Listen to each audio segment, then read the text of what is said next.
घरात फक्त कांदे जरी असले तरी कांद्यापासून छान चटपटीत असा पराठा तुम्ही जेवणासाठी किंवा नाश्त्यासाठी करू शकता. नमस्कार, स्वागत आहे तुमचं मराठी किचनमध्ये. ही जी पराठा करायची पद्धत आहे ती सुद्धा खूप सोपी आहे. त्याच्यामुळं जरी तुम्हाला भरून केलेले पराठे करायला अवघड वाटत असेल तरीसुद्धा या पद्धतीनं मात्र तुम्ही खूप सोप्या प्रकारे पराठे करू शकता. या पराठ्यांसाठीची जी कणिक आहे त्याकरता 2 कप गव्हाचं पीठ घेतलेलं आहे. याच्यामध्ये अर्धा चमचा ओवा घातला, चवीनुसार मीठ घालायचं, एक मोठा चमचा तेल याच्यामध्ये घातलं आणि हे सगळं चोळून पिठाला एकसारखं लावून घ्या. मग पाणी घालून याची थोडीशी घट्टसर अशी कणिक भिजवून घ्यायची. झाकून ही जी कणिक आहे ती 15 मिनिटांसाठी ठेवून दिली. याकरता 2 मोठे किंवा 3 मध्यम आकाराचे कांदे बारीक चिरून घ्यायचे. कांदा जो आहे तो बारीकच चिरून घ्यायचा आहे, खूप मोठा मोठा नको. कांदा जर का मोठा असेल तर पराठे फाटण्याची शक्यता असते. जर तुम्ही चाकूनं कापून घेत असाल तर याप्रमाणे कांद्याचे 2 भाग केले. मुळाचा भाग जो आहे तो आता काढून न टाकता याप्रमाणे कांदा उभा चिरून घ्या. हे बघा, मुळाचा भाग तसाच असल्यामुळं कांदा जो आहे तो सुटा होत नाही. आता याप्रमाणे बारीक चिरून घ्यायचा आणि त्यानंतर मुळाचा भाग जो आहे तो काढून टाकायचा. हे बघा, अशा प्रकारे तुम्ही कांदा अगदी बारीक चिरून घेऊ शकता.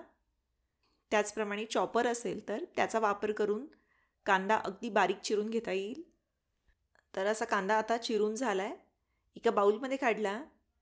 याच्यामध्ये थोडीशी अर्धा चमचा जिरेपूड घातली, 1 चमचा चाट मसाला याच्यामध्ये घालायचा, तसेच 1 चमचा धणेपूड घातली, आवडीनुसार लाल तिखट घातलं आहे, बारीक चिरलेली कोथिंबीर घातली आणि हे सगळं मिक्स करून घ्या. याच्यामध्ये मीठ मात्र अगदी शेवटी जेव्हा तुम्ही पराठे लाटायला घ्याल तेव्हाच घाला, नाहीतर आधीच जर का मीठ घातलं तर काय होतं, मिठामुळं कांद्याला पाणी सुटतं. त्याच्यामुळं आत्ता आपण मीठ याच्यामध्ये घालत नाही आहोत. कणिक छान मुरली की मग पिठाचा असा छोटा गोळा घेतला आणि याप्रमाणे याची पोळी लाटून घ्यायची. पातळ अशी पोळी लाटून घ्या. आता जेव्हा ही सगळी तयारी होते तेव्हा शेवटी अगदी जे कांद्याचं मिश्रण आहे त्याच्यामध्ये चवीनुसार मीठ घातलं आणि हे व्यवस्थित मिक्स करून घेतलं. आता हा जो कांद्याचा मसाला आहे तो या पोळीवर असा पसरवून लावून घ्यायचा आहे. खूप जास्त पसरायची गरज नाही. हे बघा, थोडाफार हा जो कांदा आहे तो असा पसरून घेतला.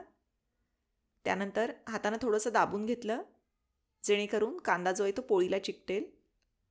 आता ही जी पोळी आहे तिला मध्यापासून ते कडेपर्यंत हा असा कट दिलेला आहे आणि मग जिथून कट दिला आहे तिथून साधारणपणे पाव भागावर ही जी पोळी आहे ती याप्रमाणे अशी दुमडून घ्यायची.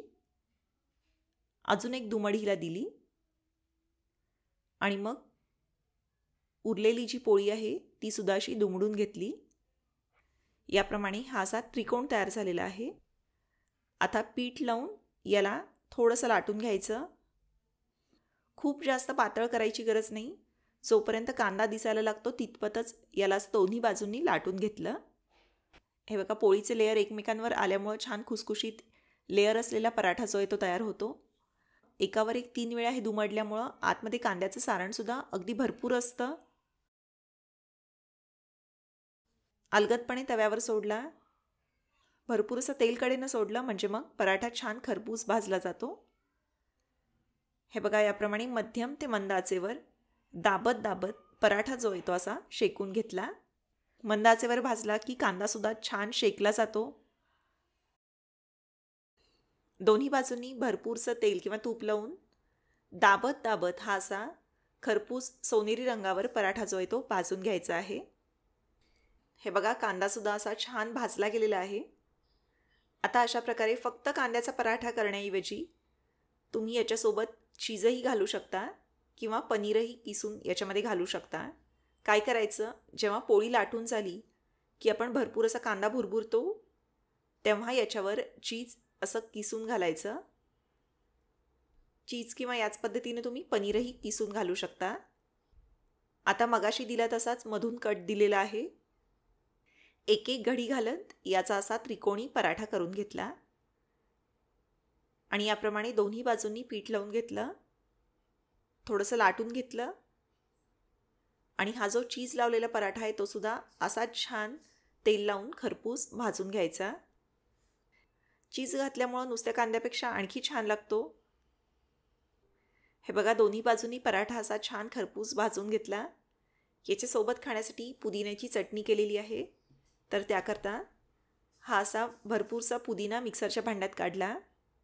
तेवढीच कोथिंबीर घातली, चवीनुसार मीठ घातलं, थोडेसे जिरे घातलेले आहेत आणि याच्यामध्ये लिंबू पिळून घेतलं. लिंबामुळं पुदिन्याचा जो रंग आहे तो काळा पडत नाही. याला चांगलं फिरवून घ्यायचं आणि त्यानंतर याच्यामध्ये एक पाव कप किंवा छोटी वाटी दही घातलं. घट्ट असं दही वापरा आणि फक्त एकदा फिरवून घ्या. हे बघा, छान हिरवीगार चटपटीत अशी पुदिन्याची चटणीची ती तयार झाली. पुदिन्याच्या चटणीसोबत हा जो कांद्याचा पराठा आहे तो अगदी मस्त लागतो. साधारणपणे 7 ते 8 पराठे याच्यामध्ये होतात. चाट मसाला, लाल तिखट, धणे जिरे पूड याच्यामुळं कांद्याला छान चटपटीत अशी चव येते. जरूर करून बघा. आणि पराठा करायची ही जी पद्धत आहे ती तुम्हाला कशी वाटली ते मला जरूर कळवा. व्हिडिओ आवडला तर व्हिडिओला लाईक करा. व्हिडिओची लिंक तुमच्या मित्रमैत्रिणींसोबत, नातेवाईकांसोबत जरूर शेअर करा. धन्यवाद.